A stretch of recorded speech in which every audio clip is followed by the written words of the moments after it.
Hi,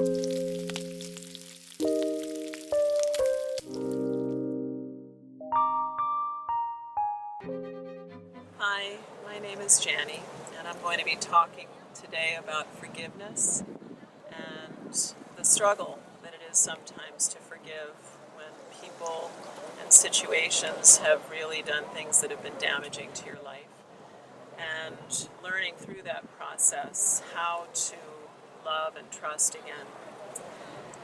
I think from the first days of my recollection when I was really young, I think that I always knew how important it was to forgive. I think it's something that we all know somehow inside of us. But I didn't really know, I don't know how to describe it. I didn't know how important it was until I went through a very, very difficult time in my life with someone that I had gone into business with. I had a very deep personal relationship with. And then things in the beginning seemed like they were really going to be wonderful. It seemed like a dream come true. And then it was something that really turned very bad very quickly. And it was because the person that I was in business with, in this relationship with, was not truthful. And they were, it was one of those things that they had told me certain things and had promised certain things, and then there was a huge, huge betrayal. And that led to, in my life, my losing everything. And I got to the point, literally, I lost my business that I had at the time. I had put all my money and my effort into things, and everything was lost. I literally almost ended up homeless, and it was just a terrible, terrible time in my life. What I know now is the dark night of the soul. I didn't want to kill myself, but I felt that I would be better off dead because there just seemed to be nothing to live for and no way out of this situation. And as I did speak with different people about what was going on, they all kept telling me I needed to pray.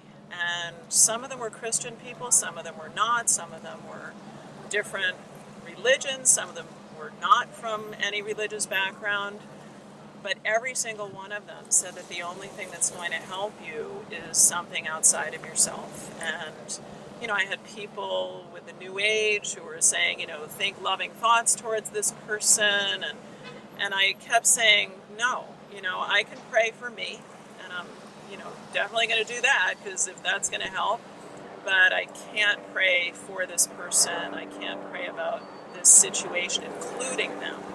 And I really kept saying, no, I can't do that. I can't forgive them. I can't pray for them. And then at one point, I had literally that message coming from everywhere. People would be walking down the street, and they would, be talking on their cell phone, and I'd hear them saying to somebody, forgiveness is all, you have to forgive. And, it was coming at me from everywhere, random places.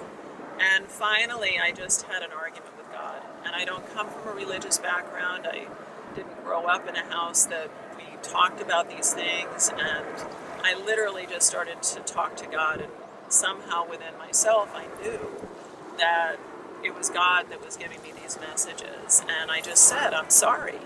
I cannot forgive this person. I know that you want me to forgive this person, but I'm not you.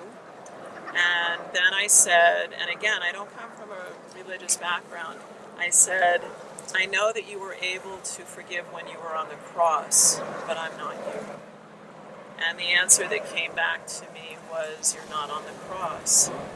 And in that moment, I had this understanding of God's love and the fact that I also was a sinner, that I was not innocent in this situation, that there were things in my life that I needed to clean up. I understood that God loved me, and He also loved these people and this person in particular that I was dealing with. And also that I needed forgiveness, and I needed God's help to do that. And that if I could do that, if I could open up my heart to that and ask God to help me, then I would also be forgiven, and that God could really start to help me in other ways and really start to come into my life. And I just understood this, and I started to weep, and I said, I understand, I forgive, I forgive. And from there, literally, things slowly started to turn around.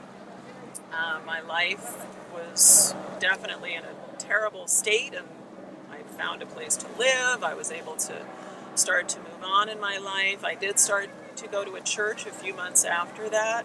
I started doing ministry work, youth development and community development work on the Lower East Side in Manhattan. I was working with youth and families, and then I started to teach nutrition and health all over the 5 boroughs. And little by little, my life was getting back on track. And through that time, there would be times that things would happen that basically, I would be arguing with God again, saying, what this person is doing is wrong, or what this situation is unfair. And every time that I would be talking and arguing with God in this way, the answer would come back, remember. And it would be this reminder of what I had gone through and how opening my heart up to that forgiveness had actually changed that situation for the better. And what I've really discovered is that it's not about saying that what people are doing is okay. What it is saying that, yeah, they're doing what they're doing, but I'm going to release my part in trying to get back at them and my part in wanting revenge. And I'm going to forgive it. Doesn't mean I'm going to forget it, because I'm not going to let them do it over and over and over again. I'm going to understand that they have issues that are causing them to do things.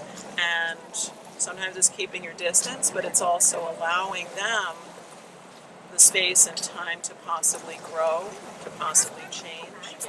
And I've started to really understand since that time that act of forgiveness is for myself, to release myself so I can move on. And it's also something that I can intercede for them, that I can pray for them, that they could know the love of God that I've gotten to know.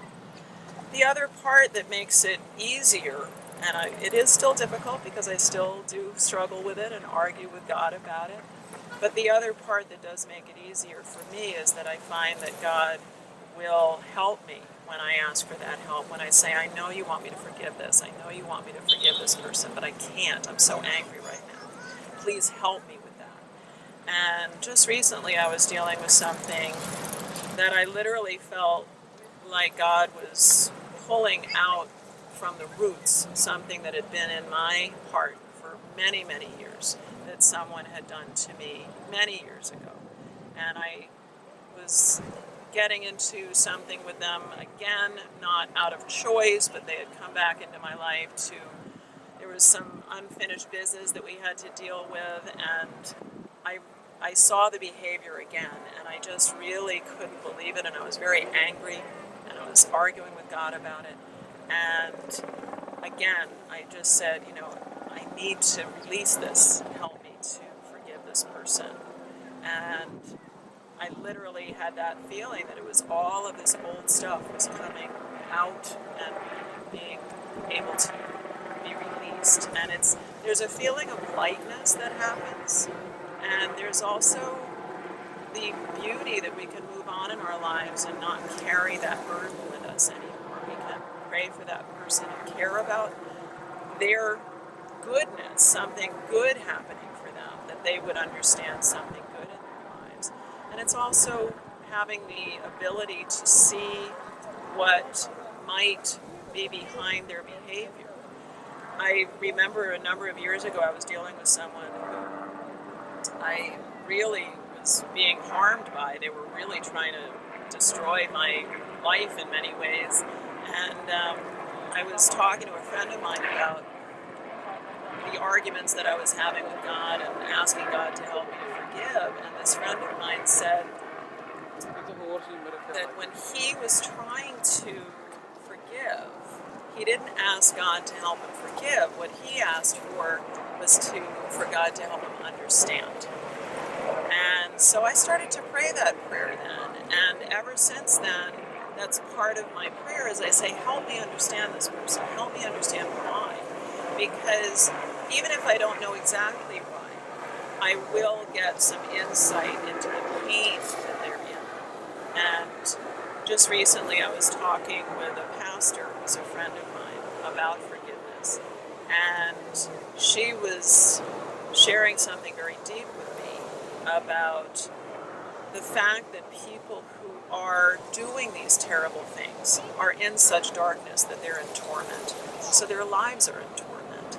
And so I started to realize that that's a place that I can have compassion for them. Even without saying what they're, I can say what they're doing is wrong and understanding that fully. But I can also say I feel so badly that they're in such torment, and I wish that they could know what I know about the love of God and about the care that God has for us. And so I think one of the things, if I could give people advice, if anyone is trying to forgive someone or struggling with a situation, number one, the first piece of advice that I have if you're struggling with a situation, with a person, really to find some way, and if it's not God, if it's just, meditation sometimes helps people. Find that quiet place, go to a place where you feel at peace, and just ask, I know some friends of mine who are not religious in any way, they'll talk about the universe. Ask that universal power, whatever that power is that helps you, to help you release these feelings. Just recently I was telling a friend of mine who was dealing with something very, very difficult that sometimes all we can get to in the beginning is just being neutral. So that's the first step, that we're not hating this person, we're not angry, so we can do it step by step. So that's part of what I would suggest for people who are struggling with a situation, with a person. Another thing that I think is so important about it is to just recognize that it does take time, and there is that expression that time heals all wounds, and sometimes we have to be easy on ourselves and know how difficult it is to forgive. And so opening up our heart to being able to forgive, just the possibility that we can, is the first step. And then as we start to think about it more and more over time and continue to ask whatever our higher power is to help us to release it, and then to help us understand that person, to help us understand that situation, why what's happening might be happening. So that would really be the advice. And then the next step after that, once we've been able to release some of these things, is to be able to look at other people that come into our lives, other situations, with new eyes, and not allow what's happened in the past to affect us in our present. So that's another really, really important part of it, because I know for myself sometimes I meet somebody and they might even have a birthday that's similar to somebody that has hurt me in the past, and I'll find myself thinking, I know what they're like. And that's another thing, just to really encourage people that we don't know what they're like. And the other part of that is that, we might get hurt. We might open up our heart to somebody and they might do the same thing or something equally bad. But the reality of it is that we are not on the cross. We're not going to die from it. And if we take careful steps and protect ourselves, I think the worst thing that I did in the past, which I don't do anymore, is I went in wholeheartedly to something without testing the waters first. And I think that that's another part of it that I've learned is step by step, take time.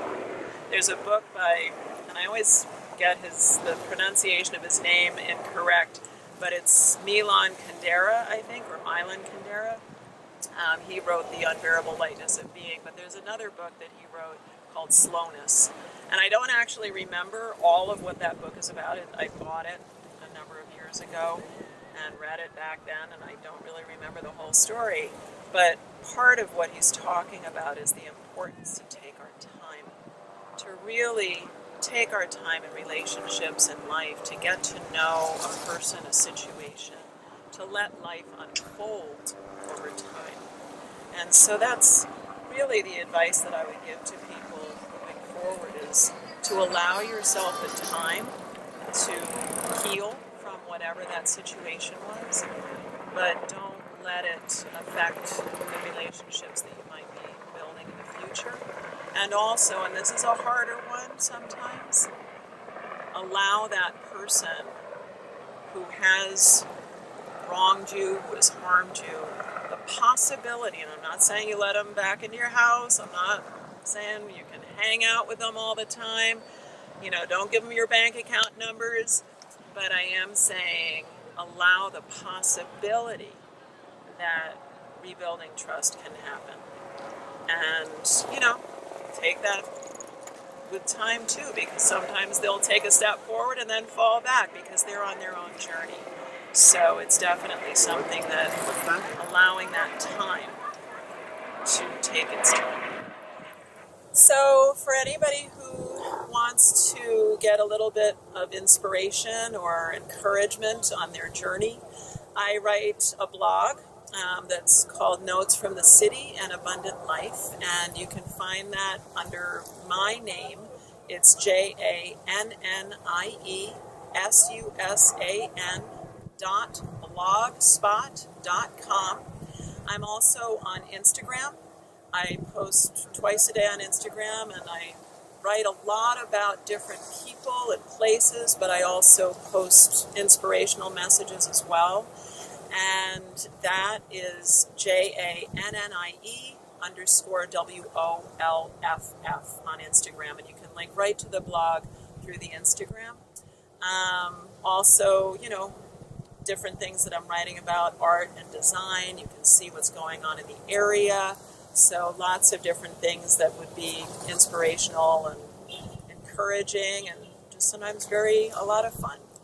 So I hope you're having a great day and enjoy all of the different things that you're doing this weekend.